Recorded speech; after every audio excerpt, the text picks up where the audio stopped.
Welcome to the Nerd Party.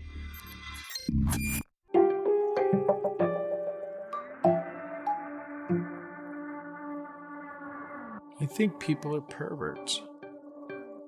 I've maintained that. That's the foundation of my career.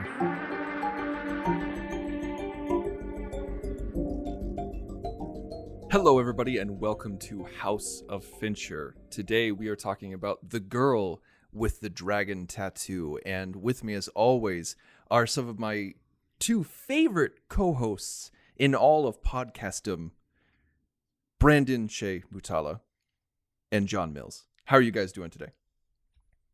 I'm doing great. I am very excited to talk about this wonderful Christmas family film. Joyous, happy times. You've been spending too much time with Schindler. I'm excited to have this conversation, too. This is one of those conversations that I think the second that this project was brought up, it was like, oh, really? Sure. So this was one of the things, like, people who know me know that I am borderline obsessed with this film. And I have no qualms with it, and I'm not going to try to disguise my love for this film. Like, I'm not trying to, I'm not going to, ease into it or anything like that with, being a host of the show and kind of saying, oh, well, how does he feel about it? No, right off the bat. I wanted to do this show just so we could get to this episode. And John, yes, you love to tease me about this film. You love to kind of poke at me a little bit. And so this was one of those times when I was like, okay, is he going to continue to kind of make fun of me and poke at me? Or is this going to be like The Shining, where he sees it, a decade later and he's like, oh, times have changed. But before we get into all of that, I want to say thank you to the listeners. Thank you for making this show what it is. We appreciate that you've been downloading and talking about the show and emailing us. And so I really want to say, check out all of our episodes. If you haven't gone to our back catalog, go to thenerdparty.com/House of Fincher. That's where you can find all of our episodes. And while you're there, check out all of our other shows on the network. We have tons of other shows. We have a Star Wars show, we have a Star Trek show, we have a Babylon 5 show, we got movie shows, we got TV shows, we got everything that you could possibly think of at thenerdparty.com. And also, if you do like our show, consider giving us a rating. Go to Apple Podcasts, go to Spreaker, go to wherever you want to go, wherever you listen to podcasts, and give us a rating. And we really appreciate it because it helps us in the rankings. And guys, this is one of my favorite questions to ask, and I love that we start each show with this question, and that is, where did you first encounter this film? Brandon, I want to start with you. Well, I actually had heard that this was coming out, and I heard Fincher was getting involved with this, and I didn't know anything about this movie at all, but I did know that this book was everywhere, and everybody was reading this book, and I had just left. So last episode with Social Network, I said I moved to Prince George. We were moving back to Regina because my situation didn't work out for me there. I had started a new job with Lowe's, actually, and I was living in Ontario, and I bought this book because I was living in a hotel, and I'm like, I'm going to check this book out and find out what all the hubbub is about. And I picked this book up, and I literally could not put the novel down once I picked it up. And I was shocked because I did not know a single thing about it. And so when the book got to that first rape scene, I'm just like, what am I reading? And I don't know, the book was so well written, I couldn't put it down. I immediately bought the second and the third, and in a week I'd read all three of them and was very, very excited for the Fincher film. So I picked up the Swedish versions, I watched them, and eagerly anticipated the release of this film. So I saw this in theaters, and I've loved it ever since I first saw it. So that's my brief history with Girl with the Dragon Tattoo. John Mills. Yeah, this came out in 2011, right? Mm-hmm. Yeah. I didn't see it in theaters. I wanted to see it in theaters. I was actually really intrigued and interested in the trailers and everything. I thought it was really cool. looking, and I said, okay, I'm on board for this. I'm on board for checking it out. For whatever reason, didn't get to it. But like you, Brandon, everybody's reading the book. Everybody's read the book. Everybody thinks it's great. Okay, fine. Well, let me check it out then. When I read the book, I thought it was interesting. I liked it. I thought it was very detailed, very fully realized, but it was something where, I didn't love it as much as everybody else did. I haven't read the third book still. I got as far as the second book, and after the second book, I was like, yeah, it's fine. When I saw the film finally, on home video, obviously, I didn't love it. I didn't fall in love with it. I thought, typical Fincher, the visuals were great. I thought that the performances were fine, but it was, it just didn't light me on fire. There were parts of it that I loved. I thought that the score was wonderful. I thought that the fact that, it was so fully realized was, it was one of those things where it was, once again, hey, Fincher brought his A game, but I wasn't crazy about the material. And in terms of how graphic it got at certain points, it was a little much for me to be down with at the time. Tristan, before you get into it, I wanted to ask, because I'm very surprised at how much you love this film, considering some of the Fincher films that we've seen so far, and you're like, I've never seen that scene again since I've watched that movie the first time. And like, this is a different kind of violence, and it's more in your face than anything we've seen before. So I am surprised to hear your response to this film. Well, hold on, there's more. When I didn't want anything to do with this movie, like when it came out. I even though I loved and still love, Fincher, and loved his works and loved his movies, from Fight Club, Social Network to Aliens 3, everything that we've talked about up to this point, I wanted nothing to do with this movie. I read what was in it. I read in graphic detail what was in it. I hadn't read the book. I hadn't seen the Swedish film. I just read what was in it. Like, I researched what was in it. I was just like, I don't want to watch that. I don't want to put that in my brain.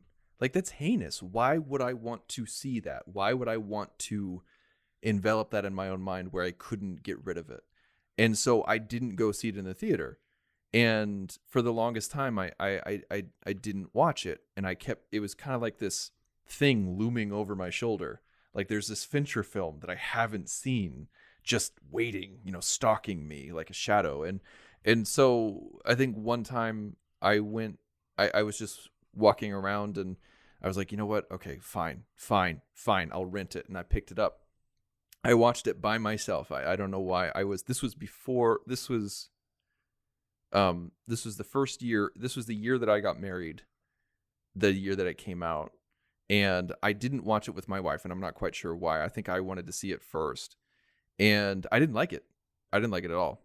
I thought it was mediocre. I was just like, like it's well crafted. It's kind of like what John said. Like, it's well crafted. It's a great score. It's well edited, obviously. But the story is just kind of there were parts I liked, parts I didn't. And I didn't like that the two leads didn't see each other until after the hour mark. I didn't like the subject matter. I watched, I think when the rape scene started against Lisbeth, I kind of watched it through my fingers, for like a couple of seconds, and then hit the skip button and then moved on. And it is, I was just like, I was really disappointed with it. And then my wife was like, I returned the video, and my wife was upset with me. She's like, what the hell? Like, you watched it without me, you returned it, and so now I don't get to see it. And I was just like, you don't want to see it. Like, you don't want to see that stuff. It's no big deal. And she's like, no, I want to watch this movie. I need to watch this movie. And so we sat down and watched it, and seeing it through her eyes for some reason completely changed my reaction. She was so in love with it. from right off the bat. And she started talking to me about it and like what things like, you know, like what things meant to her, and like just picking up on key things that I didn't really think about. I must have just been in the worst mood. Like I set this movie up to fail. And then once I saw her reaction, I watched it a third time. I was like, I totally get it now. And probably 27 times later, I'm like, this is a 5-star film that is in my top 5. And that, you know, like, and after that, like I watched everything. Like I watched the Swedish versions. I read all the books. I read the graphic novel. I listened to the audiobook, and it was just, I was in love with this story. Awesome. That's really awesome to hear. I like the Swedish versions of them. I haven't seen the 4th one. I haven't read the 4th book, you know, because the guy died, and didn't really have anything to do with it, I guess. But I did see all 3 of the Swedish versions. I don't think that they compare. I don't think that the Swedish versions compare to this. They're good, but they're nowhere near as good as this one. I love, whenever I used to talk about this film online a lot. Like I would be like this evangelist for this movie, because it did so poorly in the theaters. It did poorly. This was not the slam dunk that they thought it was going to be. Like they thought, Fincher as well as the production company thought that this was going to be a revitalization of the R-rated adult film. Like this was going to be an R-rated drama and thriller. Like this was going to rejuvenate the genre, and it didn't. And like it was like, I think it debuted at number 3, and above that, number 1 was Ghost Protocol, and then number 2 was Sherlock Holmes, whatever ghost, not the ghost thing again, but like whatever Shadow Game. I don't know what it's called. The piece of garbage that was, and it's so. It was just like, boom. Everybody's just like, are there going to be sequels? Are there not? And it's just like, whenever I talked about it online about how great it was or anything like that, like people were like, wait, which one are you talking about? I was like, well, I'm talking about the one that just came out. I'm talking about the one that came out like last year. Like, oh, well, I prefer the proper one, the real girl with a dragon tattoo. And I'm like, oh, up your shaft. I mean, come on. like there's so much resistance to this film just because it's a remake of a non-American film. You know what's funny? You mentioned that. I actually remember specifically the moment I really, really turned hardcore against Stephen Hunter, who was the primary reviewer for Washington Post, was when Insomnia came out. Christopher Nolan. That's a remake, and he wrote this whole review, and it didn't even really talk about the movie. It just talked about how you should watch the original, I don't know, Nordic version or something like that. And then at the end, it goes, it just proves the point. And then he has an original line untranslated from the film. And I was like, you pretentious D-bag. Like, that type of stuff just drives me nuts, where it's just like, come on. Like, Magnificent Seven is great, and so is Seven Samurai. It's okay to like both. Mm-hmm. It's fine. But that's all just to support your point. I honestly think that one of the difficulties this probably had in finding an audience is, I can tell you, if I had seen this in the theater and the first rape scene is bad enough, the second one, I mean, you keep in mind, I have teased you about not seeing Hateful Eight. Because I'm like, come on, it's Tarantino. This is, yes, heads explode, whatever. Who cares, right? I don't care about violence. I don't care. But certain types of emotional violence or other types of trauma, I shut down, man. I can't handle it. And one of the toughest parts of this film for me is having to go into it consciously knowing that those scenes are coming. Mm-hmm.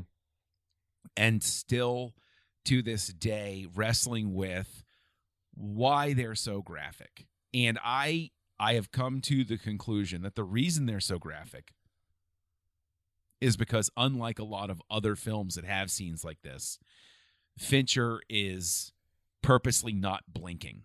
He's not giving you an out. He's letting you see exactly how vile and heinous this type of thing is, and forcing you not, basically it's forcing you to confront the fact that these things happen, mm-hmm. and you cannot turn away. Like, when it starts, he starts pulling away when the door is closed. That is where any typical filmmaker is going to cut it and then come back and show the aftermath sort of stuff, like they did with Leaving Las Vegas, right? They build up to a certain point, and then they cut, and it's the morning after. Whereas with this, Fincher is very much grabbing you by the back of your head, putting your face on the screen and saying, look at this. This is awful and heinous, and you have to accept that this exists.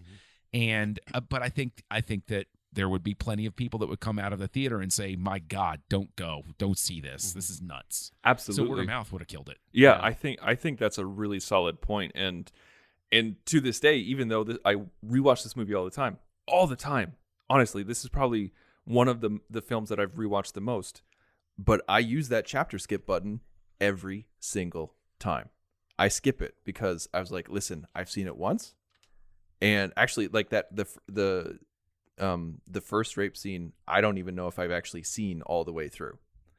But the other ones I have, and I skip it. I hit the chapter skip. I'm like, where you talk about where another filmmaker would just like dissolve and then show the after. That is exactly what my version looks like.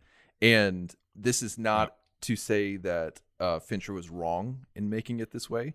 It's just that, like you, John, like there's certain things that bother me more than others. And this is something that I can't handle, but yet I'm able to appreciate the filmmaking. I'm able to appreciate the story, and I'm able to appreciate Fincher grabbing you by the back of the head saying, no, you're going to look at this. The novel's called Men Who Hate Women for a reason. Yeah. And this is the garbage that happens. And this isn't like, this wasn't a situation where some gang comes out of the bushes and grabs her. It's like, no, it's a man who had a position of power over her, who had a dominating position over her in life and in society, and then took it to sexual violence. And that is important in itself. Do you think that it's possible on some, and I'm legitimately not trying to play, like armchair psychiatrist or whatever, but like, do you think that it's possible with sort of some of the things we've heard about how certain people in the movie industry have operated, that on some unknown level, there's almost like an exposure of that power dynamic, coming through in here, an impulse to show it, to sort of like shine some light on something that maybe some people in certain industries are more aware of being a problem? I would say that's absolutely the case. I mean, while this movie is not about movie making, I mean, like this is an area that's still difficult for people to talk about. And, with the social media landscape, the way that it is, it's still an area that's heavily influenced by victim blaming when people have their perceptions of it after the fact. And I think that, I don't know Fincher, but I'm assuming he's one of the good guys because he's there for movie making. And I know that not everybody in the film industry acts this way, but there's enough of it in the past, that it was something that's been accepted for a long period of time. And I think that he broke down the barriers by making this scene the way it was that you guys were talking about. And Tristan made the point that I was going to make as well, is the name of the novel in Swedish is Men Who Hate Women. And yeah, it is very challenging to watch, but I think he definitely did it for partly what you're saying there, John. Yeah, with this, movie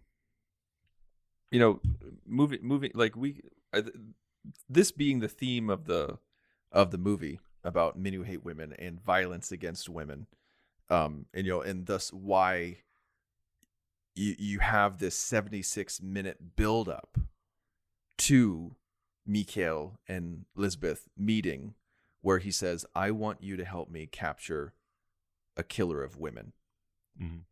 We spent 76 minutes building to that one line, and we spent 76 minutes showing the motivation of Lisbeth Salander to find the man who's been killing women for decades. And that'll be interwoven in everything that we talk about. So I want to switch gears just a little bit before we go down the rabbit hole a little bit further. And I want to ask that question. Where did you first see Fincher when you watched this, John? Oh, wow. I don't know if it's, I guess like Social Network, it's not really like I don't point necessarily to a specific shot, but it's like just from the very beginning. I mean, like the opening of the film basically is a James Bond movie opening. You have a great song with this, incredible montage put together that sort of like tells you the mood and feel of the story going on. And ironically, James Bond is in the film, so hey, there's an added, but like it is its own little tiny piece. So in a sense, I guess you could say, like in the very, in the teaser at the very beginning, it's like, okay, I can see him there, right? The colors, the way, the angles, all of that stuff. Mm-hmm. But then when it gets to that, it's like, okay, this is like a Fincher version of a Bond film, just this little sequence here like this. And so probably that part, it jumps out at me. Interesting. Brandon, what about you? I had a very tough time with this question. I've been mulling this question over, knowing that it was coming. And it's really tough because while I don't, there's nothing in this film that I can point to off the top of my head and say that's Fincher. But this whole film altogether is so David Fincher. Like I don't even know how to answer that with this.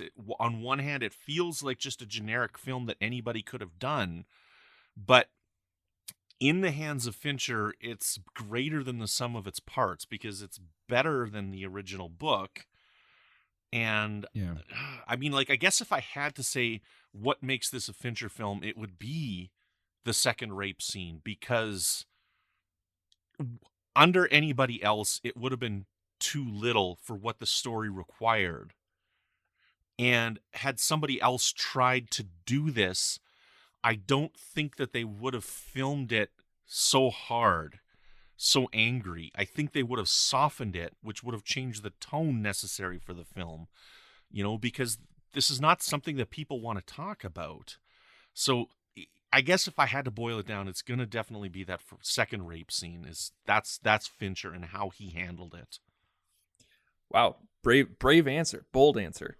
And I love that you said that it's better than the book, because I'm so glad that you broke that ice, because I feel the exact same way. Like I said earlier in the podcast, I've read the book, I've read the graphic novel, I've listened to the audiobook, I've seen the Swedish version, I've seen the Fincher version. The Fincher version, in my opinion, is the best telling of this story. And I love the book. I think it's great. I don't think it's a perfect book. Yeah, there's a graphic novel of it. Like I don't think the book is perfect. I think there's a lot of things that can be altered, and those things were altered in the Fincher film. And I think this is just such a knock out of the park. For me, like I could get like minute and say like, oh, well, visually, I feel like when we got to the Millennium's offices and that color palette and the way that he shot it, I was like, oh, okay, yeah, this is a Fincher film. Here we go. This is where we are. But I think tonally, because Fincher does thrillers so well, when you look at, investigative thrillers, when you look at Seven and this and even, parts of Zodiac and everything like that. I think the tonality of when Mikael gets to Hedestad, I think like there's so many angles, and just like the music, the color palette, the shot selection, and the way that they're speaking to one another and the lighting. I'm just like, yes, like this is a Fincher film. Mm-hmm. Yeah, it's interesting because with you talking about, just sort of like the flow and the feel and it being better than the book, that is, again, Fincher makes it his own. But I think also in terms of the tone, you can see that he has been building toward this all the way back at Seven and through the whole thing. There are aspects of the game in this. There's aspects of Seven. There's aspects of what's coming next. But seriously, there are these aspects throughout his entire body of work that lead to this point. And it's really interesting to see, because you can see him returning to the investigative thing, pursuing a serial killer, and you can see how he's matured, since Seven, in terms of how he handles the topic. John, I think you mean serial murderer. They never said serial killer in this film. I'm so sorry. I'm so sorry that I got the terminology wrong. I've invalidated everything that I said before that point. But that's a shame. I think you're absolutely right, though. You really do see all these elements coming together, and that's one thing that I really like about Fincher, is that you see his growth over these films. You see him taking what works from his films and seeing what doesn't, and disregarding what doesn't, and incorporating what does work. I mean, that's something that we talked about, at least something that I talked about with Zodiac. And when we get to Mindhunter, we'll see a lot of what worked in Zodiac in Mindhunter. And now, one thing I want to talk about, I want to talk about the characters. I want to talk about the performances, because I think this movie was so well cast. And let's talk about Rooney Mara. Now, there was a lot of heat that Rooney Mara got, because this story, this book, and the Swedish films are beloved in Sweden. Like, they see it as a jewel of Sweden. Like, one of their greatest exports was this story. And so there was a lot of times when, I don't know how much of this is true, but there was a laundry list of young actresses in Hollywood that were going for this role, or who were offered this role. I know that it was offered to Natalie Portman, and that is a very different film, and she turned it down because she was exhausted from something.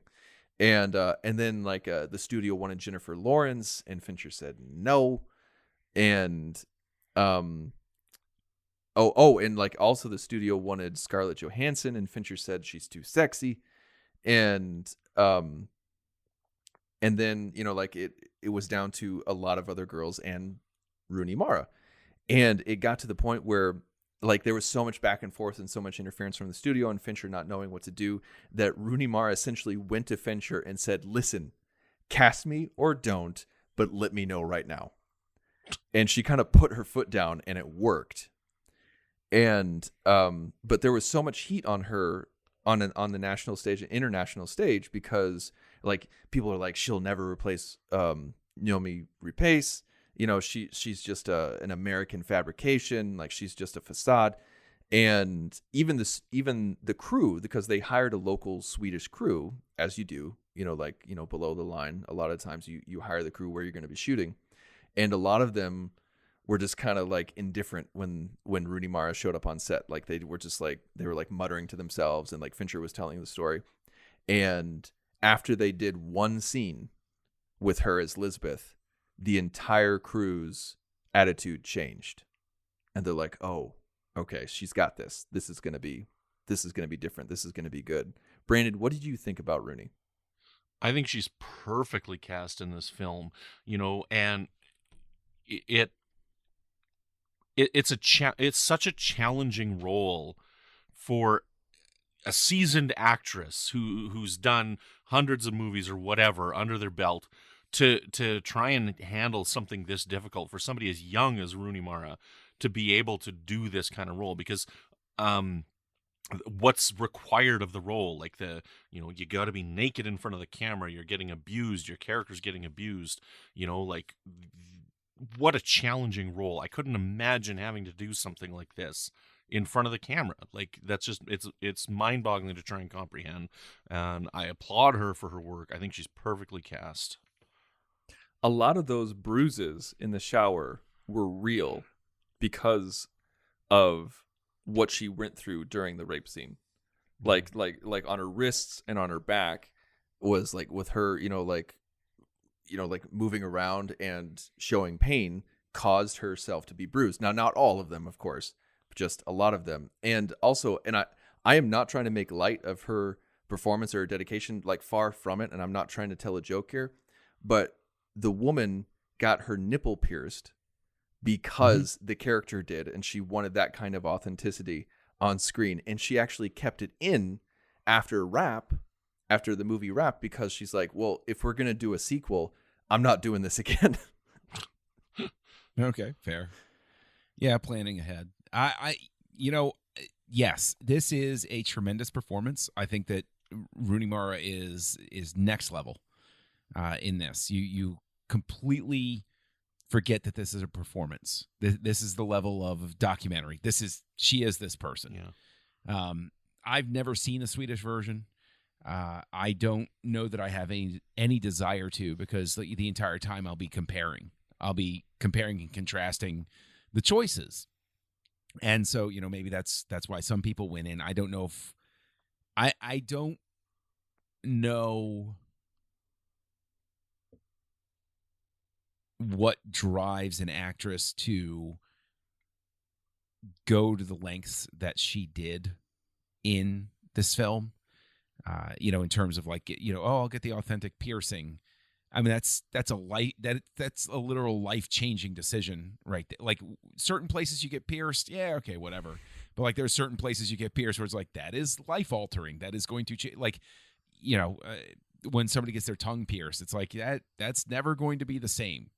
And so, like, it's never going to be the same for her. And that's sort of like a level of dedication that's, I mean, the only word you can really, pull is impressive without sounding either dismissive or condescending.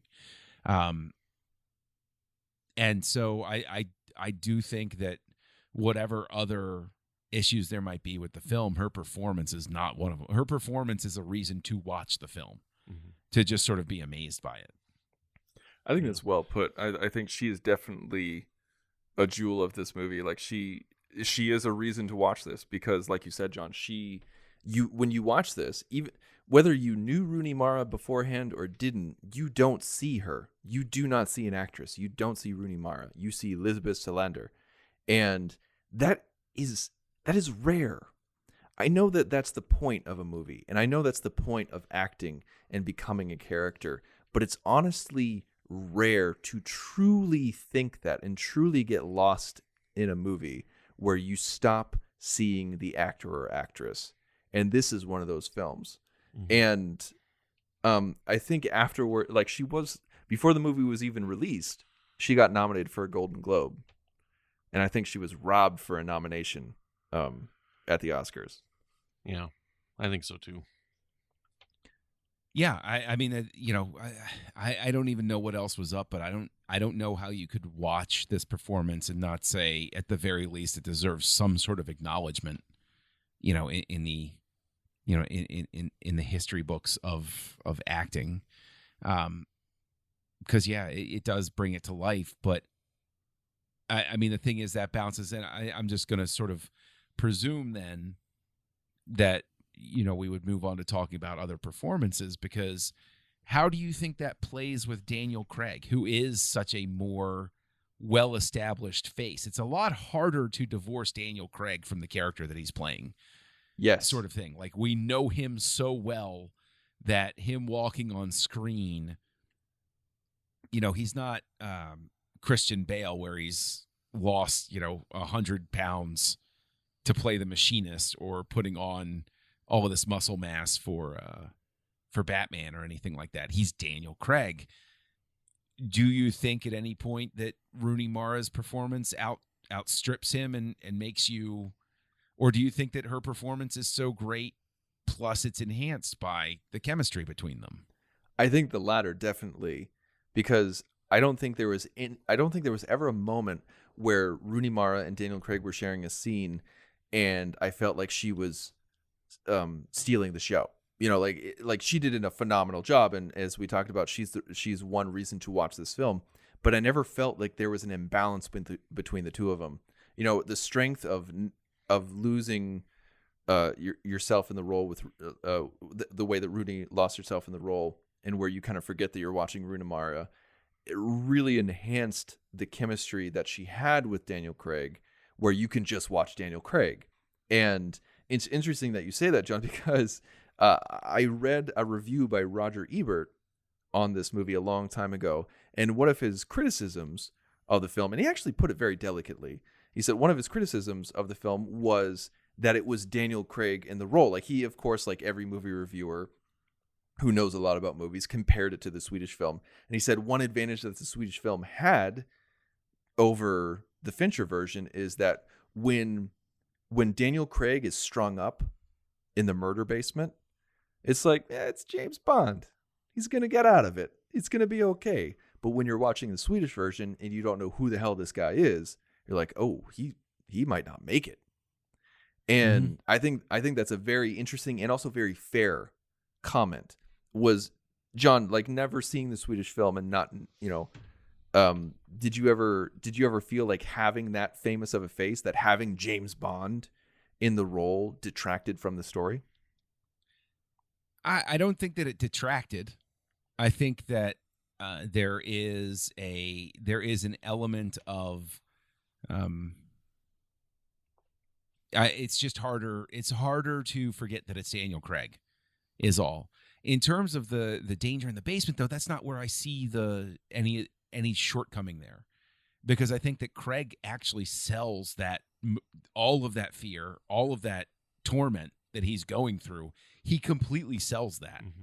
And that is probably one of his finest moments in the film, because I completely believe everything that's going on in that moment. I actually think that, since my first viewing, that is really one of the moments where the film comes to life, is when he is trapped there and they're having the conversation, and it is so completely, Fincher does his homework for how serial murderers behave. Thank you. Brandon, same question to you. Do you feel like it was weird having James Bond in this role? Did it detract at all? Anything to add to what John said? So I really only know Daniel Craig from the James Bond films outside of Girl with the Dragon Tattoo. I don't know many other films that I've seen him in. But when I watch this, I don't see James Bond. I don't see him playing anything the same. Like, I see a completely different character in front of me, and I completely buy Daniel Craig as Mikkel in this film. I think he was perfectly cast as well in this, and I think that the scenes that he has with Rooney Mara together, I think they enhance each other and add to the believability of both characters because of the way that they're acting and the way their characters are written. I mean, Mikkel is completely the opposite of James Bond. Like, he's a weak character, and he's kind of a wussy character. Like that scene when he's like, oh, he's like going for that cut on his head. He's like, I can't believe this happened. This hurts so bad. This is terrible. This is so painful. And then she comes in and dominates him. Like, that's such a believable scene, because he's not even thinking about anything except for his wound on his head that he's completely focused in. And that's not James Bond. So I don't know. Yeah. Yeah, I love I do love Michael Blomkvist as a character, like in the novels and in this movie. I really do. Like, I really like him a lot, because I feel like he's such a relatable hero. He's a relatable person, where I feel like if a normal person is confronted with these things, this is how a normal person would react. And when he sees the cat. Right, yeah. When he sees, when he first sees the cat coming in, like, he's nice to the cat. And when he sees the cat dead, yeah, that's how he reacts. He almost throws up. And, like, it's just, there's so many real moments in such a crazy, tragic, and horrible story from Mikkel. And I think Daniel Craig sells it really well. And one thing, there was whenever you set a movie in whenever an American film sets a movie in a foreign country and they'd all be speaking another language, there's always that question of, well, do they speak in accents even though they wouldn't be speaking in an accent because they wouldn't even be speaking English, they'd be speaking their native language. So do you just speak in English with an American accent or their native accent, or what do you do? And there's always that back and forth, and everybody has their own opinion on it. And there was a lot of criticism of Rooney Mara's accent because they said it's not really Swedish. It kind of comes off as Russian and Dutch. And Daniel Craig hated the conversation of it all. He's like, this is freaking stupid. And so he just used his normal voice. And my theater professor always said, if you can't do a good accent, don't do one at all. Yes, and I'm sure I've shared this story before, so I apologize, but I always point to my dad. Always loved watching BBC stuff on PBS, and one of the things he would watch would be the Hercule Poirot mysteries. It was like a British show, and it was shot in France. All of the signs were in French. All of the stuff they read was in French, but all of the actors just spoke with their native accents. And I remember being a kid and saying to my dad, well, I thought they were in France. And he said, French people don't think they have accents. Why would they have an accent?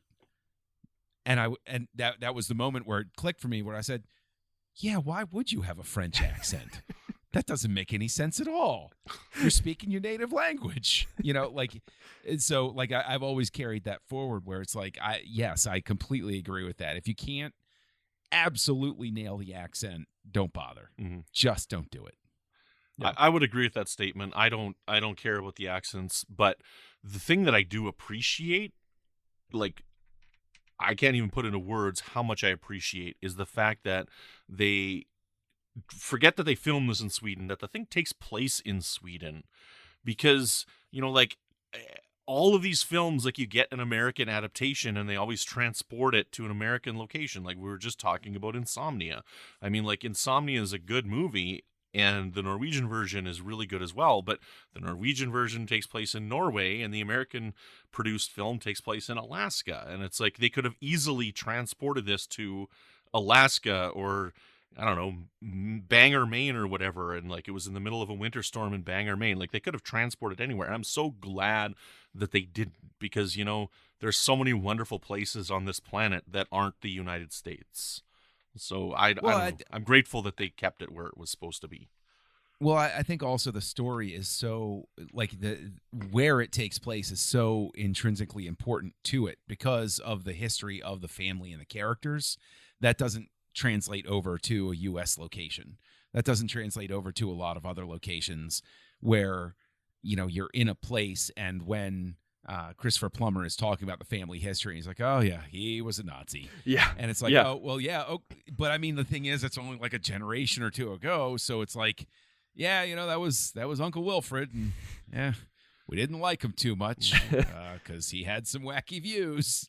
But all I'm saying is that they could have switched this to Alaska. They could have been forestry instead of Nazis. They could have been Confederates. They could have easily transported this into some type of American version, right? And I'm glad that they didn't. So yeah, one of my criticisms when I first watched the film and I was kind of down on it and everything like that, one of my criticisms was, why didn't they transport this? Why didn't they put this in the States? I was like, there's a Swedish film, that's set in Sweden. This story is just, it's a thriller, it's about this and that, just put it in America. And then I researched more and more about the story and about the, about how important it is to Sweden.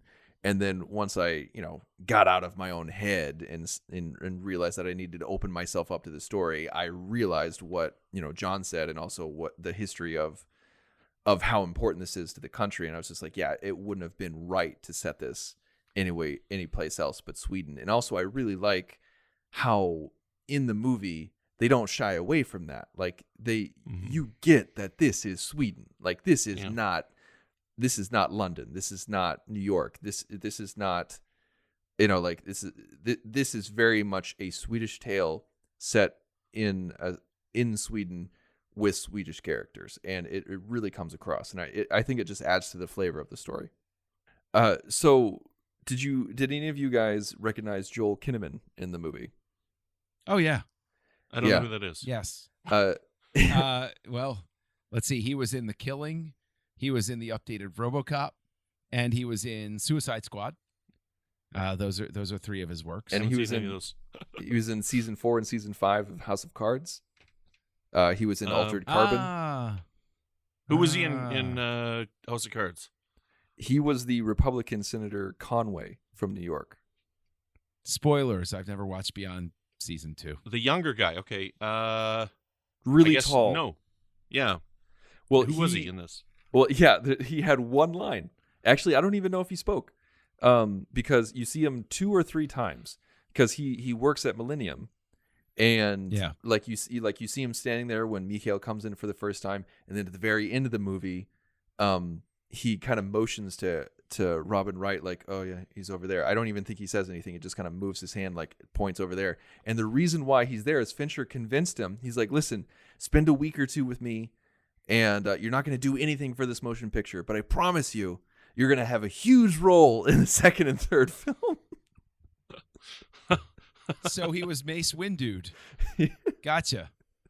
That was the whole thing with Sam Jackson, is the small role that was going to expand in the sequels, and so that's what happened to him. No kidding. Yeah, That's funny. That is why Joel Kinnaman is there. So since that happened, that's how he probably got onto House of Cards. Probably, actually, yeah, that's probably how he got the job, because he made a connection with the Fincher, and so like you have Christopher Plummer, you have Stellan Skarsgård. Come on, man, like Yeah. The guy worries me because he takes a lot of roles like this, and I'm terrified to dig up that guy's flower garden because he plays these roles so well that it's unnerving, because and sadly, he's a great actor, but he does get a little pigeonholed as a result. And I'm not saying that's a flaw of the movie at all. He's terrific in this film. But like when you see him on screen, it's almost like seeing Mads Mikkelsen. yeah, And you're like, oh, okay, the odds of him turning out to be the bad guy pretty high right now. And so it's like it's an unfortunate tell, as it were. Mm-hmm. But at the same time, I struggle to think of another actor that's going to play that killing basement scene as well as he does. He has this really easy, honestly, what it reminds me of is Dwight Yoakam in Panic Room. Mm-hmm. Oh yeah, Where I'm legitimately afraid of this guy. I'm not thinking that this is an actor bravado, and I think that it's a very good gift of an actor to bring that sort of menace without being the over the top menace, that calm, quiet menace. And so as a result, I think Skarsgård is just he's wonderful, and I'm so glad he has that scene. Like the way he delivers one line really will always stick with me, which is where he says the fear of being impolite, the fear of offending, is more powerful. The fear of offending is more powerful than the fear of pain. And it's you think about it, and it's such an incredibly true statement. It really is, that people are terrified of offending somebody to the point where Daniel Craig knows that walking in that house is the worst friggin' thing he can possibly do. But because he can't point at the guy with a photograph and say, you killed them, he's afraid that he's going to hurt somebody's feelings. It's like, with all of that on the line, come on in for a drink. No, I'm not going to do that. Every time I scream at the movie, just like no, just say sorry. No, I'm sorry. I got, I don't feel so good. I'm gonna crap my pants. I'm sorry. I gotta go. And then he just like runs away. Just like, I just want him to just. Yeah. Let's talk about the murder room. We have to talk about the murder room. Okay. I love the little details that were placed in this to showcase who this person was and how long he's been doing it. Oh my goodness, the power the power drills and stuff hanging on the back wall. Like, oh my goodness. Freaking terrifying. But then also right down to the camera he used. Mm-hmm. That is an old camera with an old TV, and it immediately it shows you this guy has been doing this for a very long time. This guy is a creature of habit. This guy is methodical, and he knows what works for him. And just with one shot and one item, it establishes so much about the character. And I think it's just a genius move. So many little things. The way that he rips open Daniel Craig's shirt and starts tapping on his chest. Yes. Like under the rib cage. Like, okay, where am I about to cut in here? Right where are the sweetmeats? You know, like there. what's going on here? Yeah. Oh my goodness. Like, he is brilliant in this role. And that whole set is just perfect. You say the camera's the thing for you. For me, it's the power tools in the back. Like, just seeing those on the back wall just hung with perfection, like nothing's out of place. It's all perfect where he wants them. And it's like, that's a saw. That's a jigsaw. Yeah. Like, oh dear. Oh, well, he has a sawzall up there too, which is, you don't mess with those things. Ugh. Those we use those to destroy sets back in theater. Like those things are like monsters. But you know, it's interesting because I think everybody can latch onto a different thing. Brandon, the wall of power tools, you're absolutely right. Tristan, the old camera and TV, absolutely. And, speak to where he's tapping him, Skarsgård has that quiet moment where you see his face change and he says, oh, I've never had a man before. You know, like he's actually thinking about it. I was like, oh, should I do this differently? This isn't what I usually do. And which buys a little bit of time. But what I see and I pay attention to, especially when he points to the cage that his last victim was in, is how meticulously clean everything is. Because his whole thing is, it's the details. It's his dad was sloppy. His dad didn't clean up properly. So you see how fastidious this room is. And that is next level terrifying, because I look at that and I say, knowing what happens in this room, for it to look like a spotless operating theater that's been scoured, and he's the only one that knows it's here, that is terrifying. There's not a stain. There's not a blotch. There's not a spot. There's not like a piece of clothing where it's like, yeah, I'll get that later. It is meticulously clean, so that even if somebody were to wander down there and look at it, they would say, what is this for? It's like, oh, I go hunting.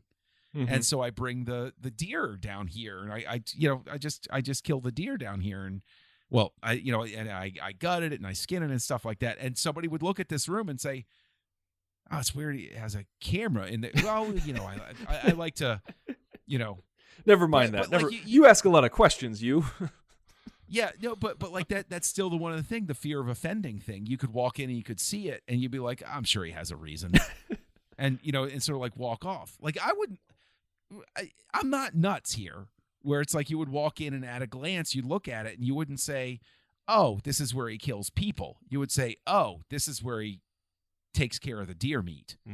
I've seen enough movies where I would immediately go, oh, this is where he kills people, because I've well, okay, listen, I've seen enough movies where if somebody walks out and says, come on in for a drink, I am the guy saying, go F yourself, and I'm faster than I look, and I'm running so fast, like my shoes flew off when I took off in the other direction. Now, John, you talked about how meticulous and clean it was and everything like that. I feel like that lends itself, that fact of his character also lends itself to certain story and plot points, because it shows like his life above ground.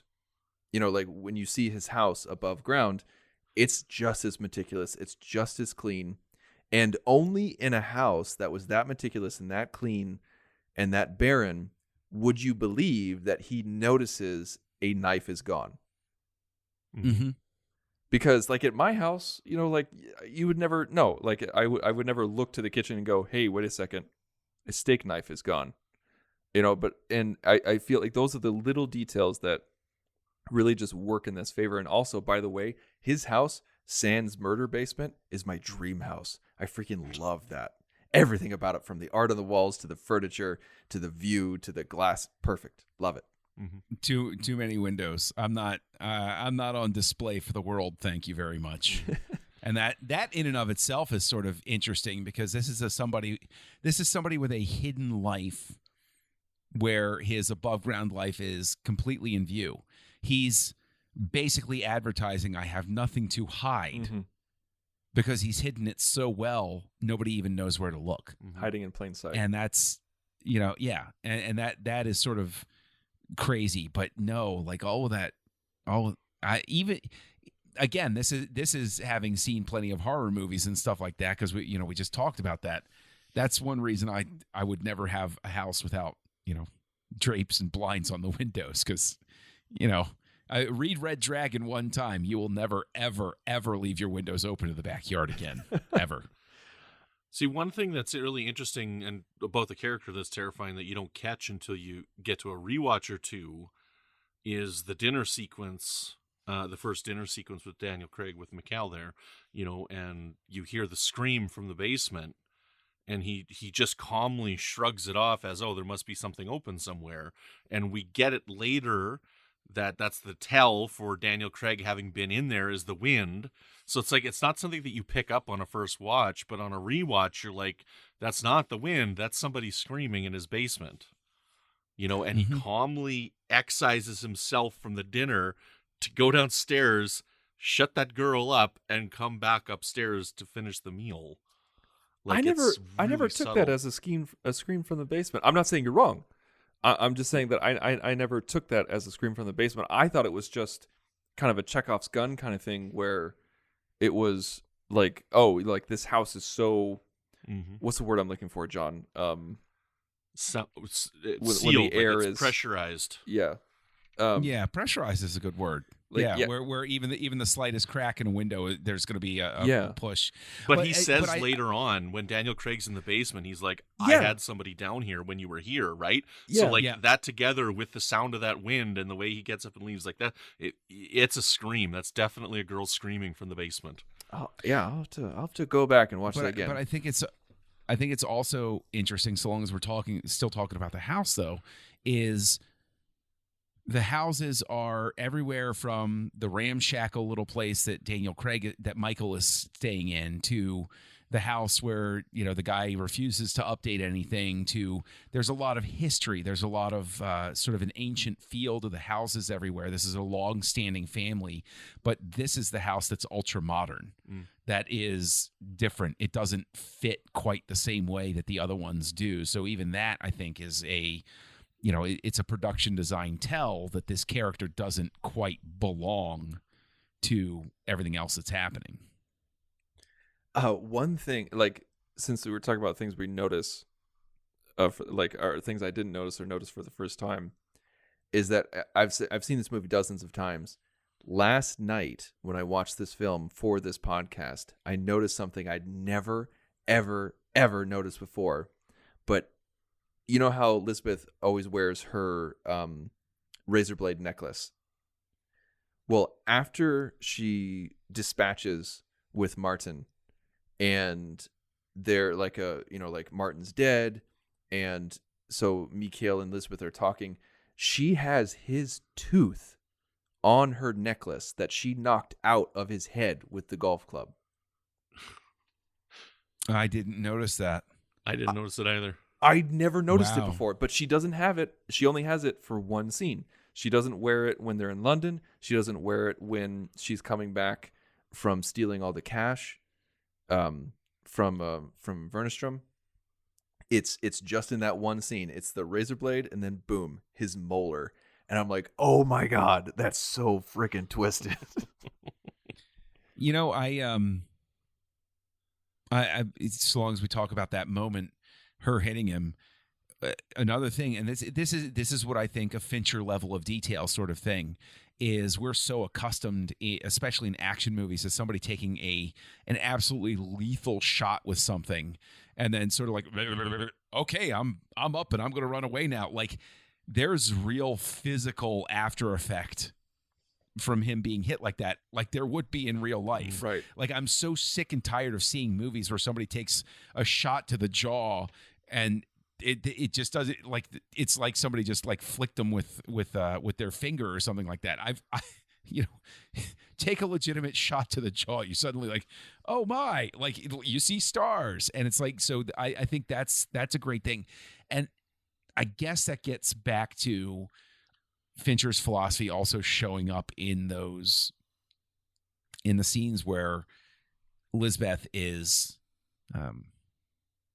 I don't even want to use the word anymore. You know, like we said it earlier, but even now I don't even want to say it. But yeah, the scenes where she's raped, like it's that idea of conveying that real violence is awful. It's terrible. And this movie is not going to shy away from it, even when, you know, and I know I'm doubling back around, but I'll get back here. I think an actor, and I don't know his name, so I guess this proves my point. But her legal guardian, or what, you know, the guy who rapes her, his performance is so good, and he gets overlooked a lot. I think he really sells it. Like I would love to interview that actor because I wouldn't even be comfortable playing it as well as he did. But then flash forward to the other violence that happens, and it's just Fincher's habit of not flinching at all, and this is just how it works. Apparently that actor, after the scene where he attacks Lisbeth, he had to take the next day off, and said that he spent the entire day just locked in his hotel room weeping because of what he did as his character. Like he had to sell it, and he had to do it, and they did it, you know, for so long, and it just wrecked him emotionally, putting himself in that headspace and then seeing Rooney in front of him like that. And it just shows you how damaging it is to the psyche just when you're playing pretend. And I'm not saying that to be light. I'm not saying that to be flippant or funny. It's just that's what these movies are. They're pretend. And Fincher tries to showcase, like all of us have talked about, real violence, like where real violence has consequences. Our choices have consequences. We affect other people's lives. Our violence and our disgusting natures have consequences on society and other people. And, you know, we see the sin of the father reverberate to the son, and then to the daughter, and then to an entire family, and then to a town. And it's just ridiculous how disgusting it is. And Fincher would be doing a disservice to the story if he didn't show how morally repugnant to the very nature of our society as rape is, and violence towards women. And I could go on and on and on. So somebody stop me. That's probably why the movie failed at the box office, though. I mean, like, I've only seen the Swedish version once, but I'm guessing that the detail placed into these types of scenes was not even close to what Fincher did, you know. And I think that that's the primary reason why the movie failed, is because this is not an easy watch. This movie, this is not light entertainment that you just put on at the end of the day to relax to. Right. Yeah. This is not the feel-good movie of the year. Yeah. Right. Well, I mean, it's the whole thing of Fincher as an artist is always about challenging, you know, himself and the audience. And so it makes perfect sense that he would, this is the one film that he's done that I can honestly say, for as horrible as the stuff that happens in Zodiac, I'm so fascinated by the subject matter and so sort of detached from it that I can get through that. I can watch anything else he's done, but this is the one film that he's done where it is awful to endure those moments. And it winds up being this really weird testament to him as a filmmaker, that he can create something that makes even me that unsettled. Because I always joke around the line from The Simpsons, come on, Lisa, if you don't watch the violence, you'll never become desensitized to it. And I'm a big horror movie fan and stuff like that. And I can watch Freddy Krueger movies till, they'll fall asleep during them and stuff like that. But this is just next level. And it's interesting because even the end when Stellan Skarsgård is trapped in the burning van and you hear that very brief scream as the fire engulfs him, you don't feel any pity for him at all, but you feel this revulsion of, oh, that's an awful way to go. Mm-hmm. It's not a satisfying movie explosion ending of, yay, bad guy blew up. It's, oh, wow, he really suffered on his way out. That was he kind of deserved it, and well, he did deserve it, and it was still awful on the way out the door. That's that's one of those top 10 ways you don't want to punch out sort of things. Now, before we close up shop, one thing that we should talk about is the music. Oh, I love it. Now, Fincher has continued to employ the talents of Trent Reznor and Atticus Ross. This is my favorite Fincher score to date.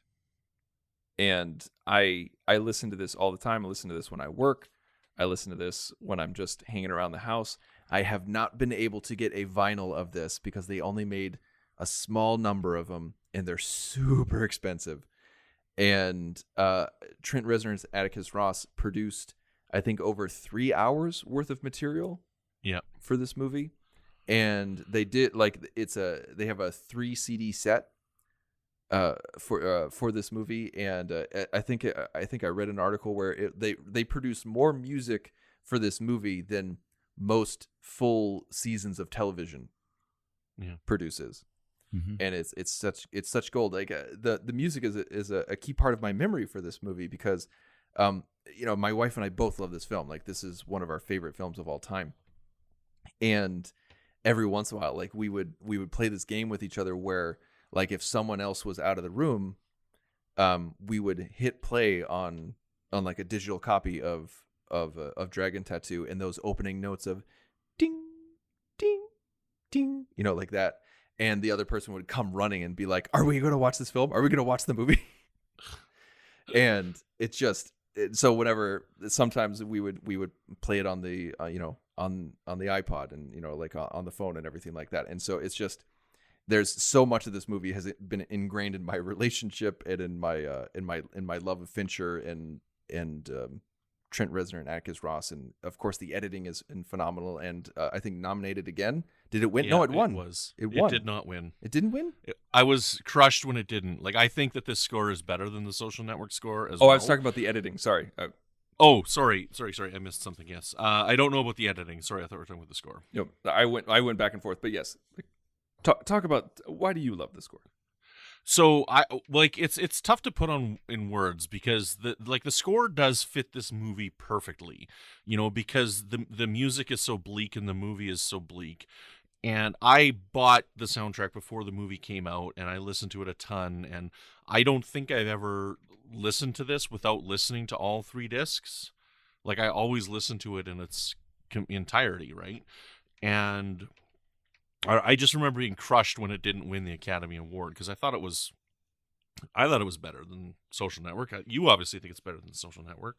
I do. I think Social Network is great, and I think Gone Girl is great too. When we get to that, yeah, when we get to that, we'll see if that one's better than this one. All right. I'm just going to say I think the score is great too, but what's fun about it for me is there's one specific moment where there are these sort of like stringy piano notes that are hit, and I can hear an echo of some of the tracks off of the Downward Spiral on there. Mm-hmm. Like it's almost like this weird audio signature. It's even more subtle than some of like James Horner's transition cues that he uses and stuff like that.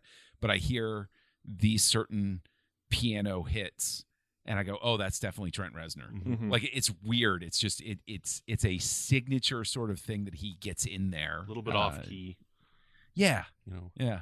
The interesting thing, like I'm involved in the soundtrack community. I used to have a podcast on Trek FM about Star Trek music, and I've always championed this, and I've tweet out every time I listen to this. I'm like, I'm listening to the score and I love it. And my buddy Eric, who has a show called Cinematic Sound, he always, he mocks whenever I talk about my love for Trent Reznor and Atticus Ross, and there's a lot of people in the soundtrack community that do. And part of the reason they don't like it is because somebody like John Williams scores to film. Right, he sees it and he looks at the images and then he writes something for it. And he's writing something symphonic, but he's also writing to what he sees. And Reznor and Ross, they're like, here's 3.5 hours of music for your 2.5 hour film.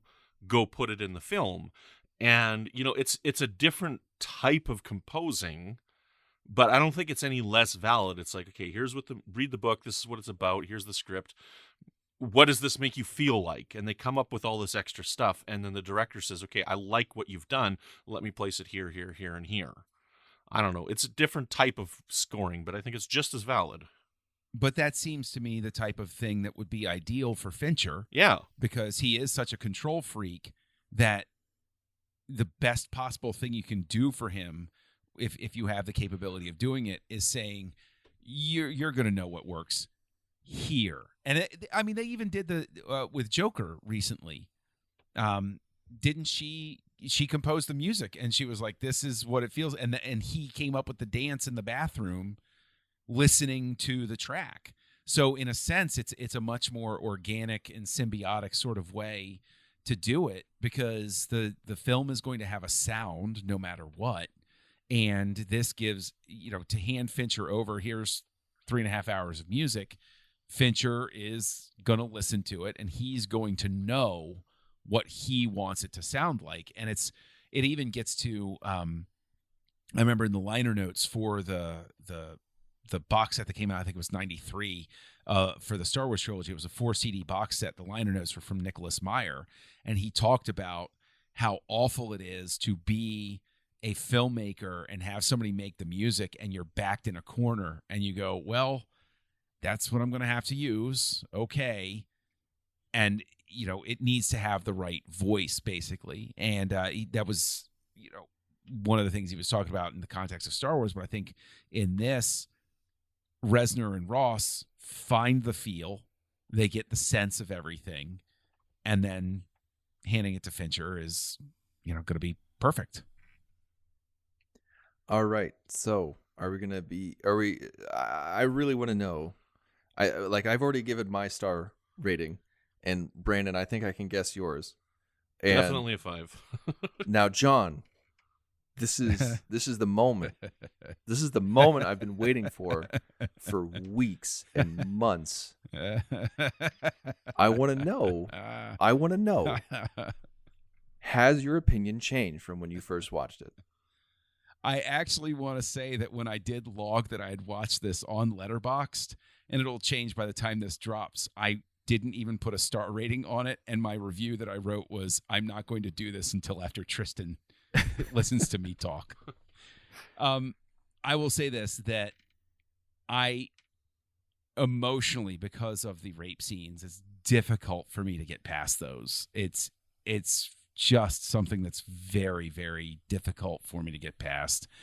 But even though this isn't a film that I would return to a great deal and watch a lot, it is engrossing and compelling, and I would wind up giving it 5 stars just because it's amazing.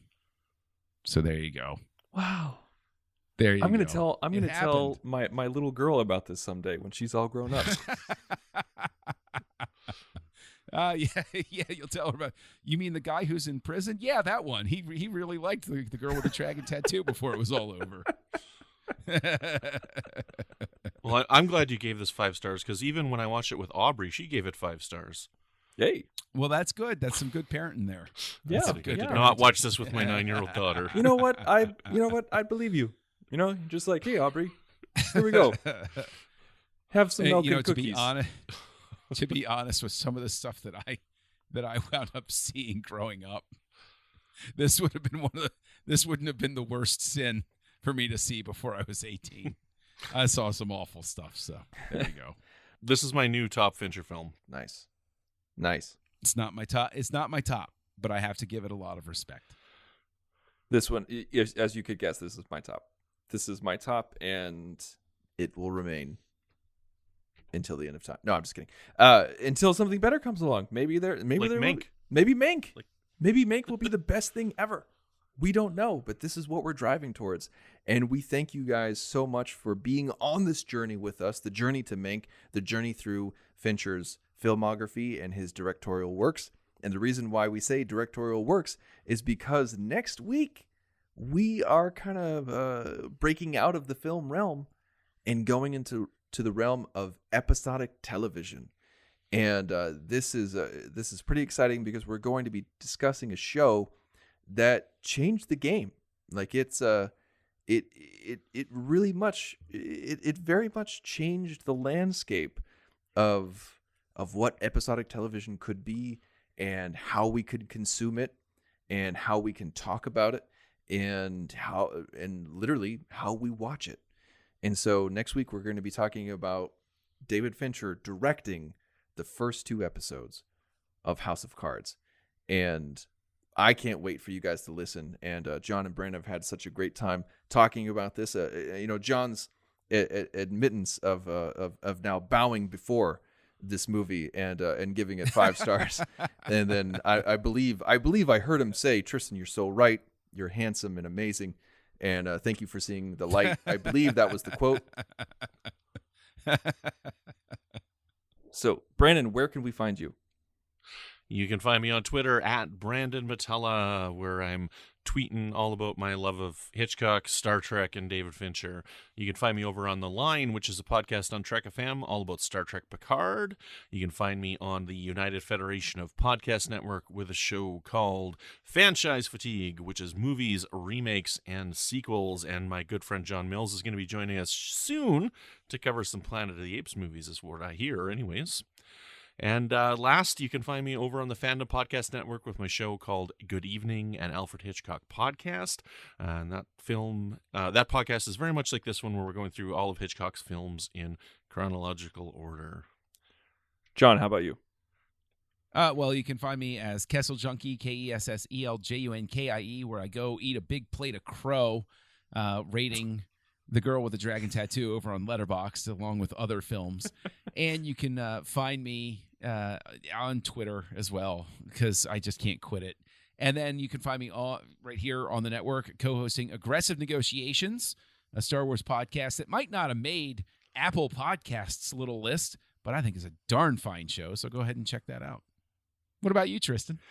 You can find me all over the place, wherever people are listening to me gloat about being right about Dragon Tattoo.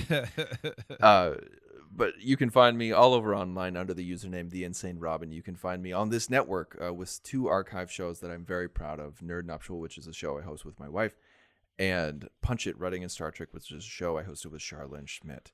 And please check those out when you can, as well as our other shows on the nerdparty.com. Thank you so much, and please tune in next week, and please do not exit the House of Fincher. Join the revolution. Join the Nerd Party.